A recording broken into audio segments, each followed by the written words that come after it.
game.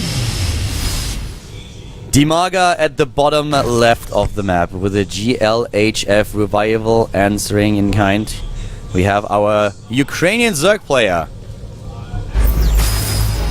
Dimaga from Europe. I love these introductions. Don't mix him up with the Dimaga from Uzbekistan. I don't know. Dimaga from Europe is up against the cross-position Zerg player called Yeezy Revival Raid Call from America. From America, but also from Korea. Yep, both is true, depending on how you look at it. Well, neither player going for a super early pull here, as they've both gone to 13. I think we're going to see hatch first for both. And this is the latter version of the map, as far as I can tell. So cross spawns only, and both of them are scouting cross, so that must be the case. So they already know there's a cross spawn, so that's probably why they're going to go hatch first. This is this is so cool to see this third game. I would have hated it to be like a 2-0, but this is like really amazing. We have Dimaga, the last foreigner here, against Revival, who's such an awesome kid. I mean, the guy is not only super strong at Starcraft, but he is also freakishly handsome. Ladies are all over him here in Korea, and I can certainly see why. And he is so young as well. So right now we have Dimaga up against Revival in this third game, and I couldn't be more excited for this series. One of the two will go up against Roro in the consolation match and then advance to the bracket round tomorrow. But it's going to be pretty cool to see who will finally be able to just pull through here. Yeah, who's going to do it? That's what we're going to find out. Gas going down here for Dimaga, much faster than Revival. And both going for the pools, of course. Very, very similar builds. Will Dimaga once again go into Hive? Will we see him go into Ultralisk? They worked so well for him because he didn't solely rely on Ultralisk, but he also made the Broodlords in conjunction with them. If you only rely on Ultralisk and you don't have any Infestors or anything to back them up, then most likely you will suffer the same fate as Dimaga did in the game against Roro. Yeah. But he played it so well now in the series against Revival. This is going to be a close match. Yeah, Dimaga's style, I've never seen it in Korea before, to go for such a fast Hive.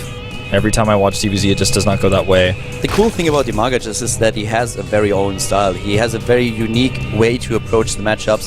He did that in Wings of Liberty, especially, of course, against Protoss. I mean, it's well known that he had this unique style to go into, like, Zerglings and Banelings all the time. And it worked so well for him, and he had a lot of faith in it.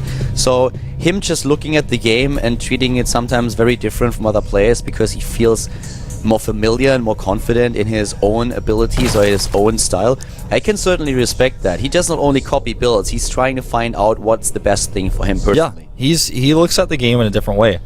He doesn't go to, a website or a database or to his friends and say, what's the best builder on this map? I'm trying to figure it out, I'm having some trouble. He creates builds. He has his own unique style. He makes things work that nobody thought would work before. And that's why he's one of my favorite players. That's why he's such a unique and exciting person to watch. We have for Dimaga now the Baneliness a little bit faster, and he is going to lose one Overlord, and he's just barely able to save the second one. I think there was a bad rally that he had there. Overlord 1 is down, he's supply blocked because of it, and that's never a good thing. Look at that quick Evolution Chamber going down for Revival. Yeah, very, very fast, and if he wants to get an upgrade, it's probably... he might... I'm wondering what he's going to do. There's a lot of different ways he could do this. Yeah, we could see a Roach Warren, him trying to skip a little bit, but he goes into the he goes actually into the armor upgrade. That helps his Lings tank an extra Baneling shot. Yeah, definitely. He could have gone into +1 range attack and tried to drop a Roach Warren too, and then just go the other way.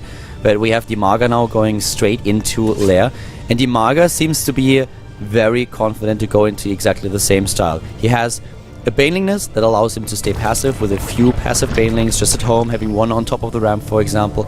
Goes into the Roach Warren here. Yeah.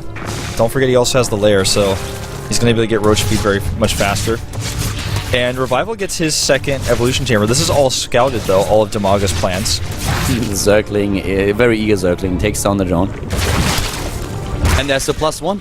And, this is like Revival has a glimpse into the future. Yeah. This is actually him looking at this game, and he travels to the future, travels back, and is like, dude, I know you're going into Roach with +1. I'm getting my +1 armor upgrade even before you start your attack upgrade. Yeah, I mean, basically that's what we're seeing here. He's also going to be able to start his +1 too, so he's going to have an upgrade lead as soon as he wants to go for that. Since he has the double evolution chamber, he just needs a little bit more gas, and actually goes into melee here. So we could see. Well, now he starts Throws Roar, and this actually confuses me. He can still do both, you know, if you're up, he can do that. It depends on the number of roaches that we have for Dimaga, if you get the surface area. Talking about Dimaga, by the way, just to mention that we have 4 harvesters in one of the gases. That doesn't help him, of course. This is basically just wasting one of the drones. He didn't realize it just yet.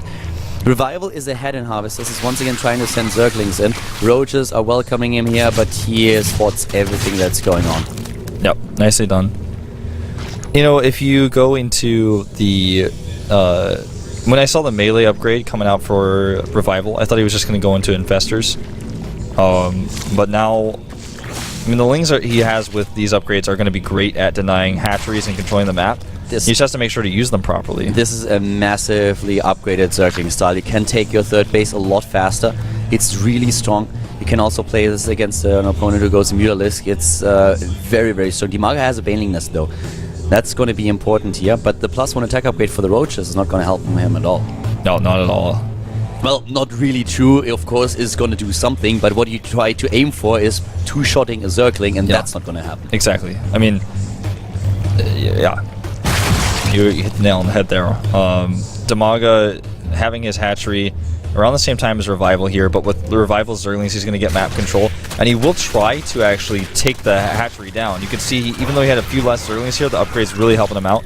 Revival, if I'm not mistaken, has also more harvesters than Dimaga, so he has a better economy behind this. It's about even.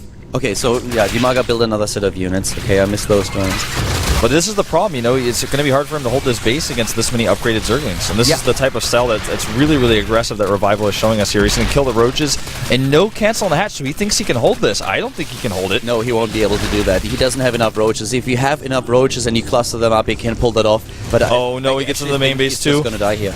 I don't think that he can make this happen. Well, this game is... It looks pretty over, man. Revival runs in. GG. As sad as I am to say it, but Revival takes it very convincingly. Goes for the heavy upgraded Zergling style that kind of evolved even before the Mutalisk change happened, or the Spore Crawler change that then changed the Mutalisk game that we had, the meta game. He makes it happen, and Dimaga unfortunately is out of the tournament. We have only Koreans left at the WCS season finals in Korea. And you know, that wasn't even really a mistake by Dimaga. He just wasn't able to know that that was coming. The Overlords were chased away. He didn't send an Overseer, and that's the one mistake, I suppose. If he had seen the links coming before with an Overseer or seen the upgrades before, maybe he would have known that taking this base like this with trying to get those Roaches out would not have worked for him. He needed more Banelings. Revival played a great style. It was very well executed, and he hit his timings. He was very crisp. He took the third. There was not this critical roach number that you need to face Zerglings on even upgrades. So he takes it, he advances, he goes up against Roro now. Revival has it in him to take Roro down. If he can do it, he will advance together with Innovation to play tomorrow.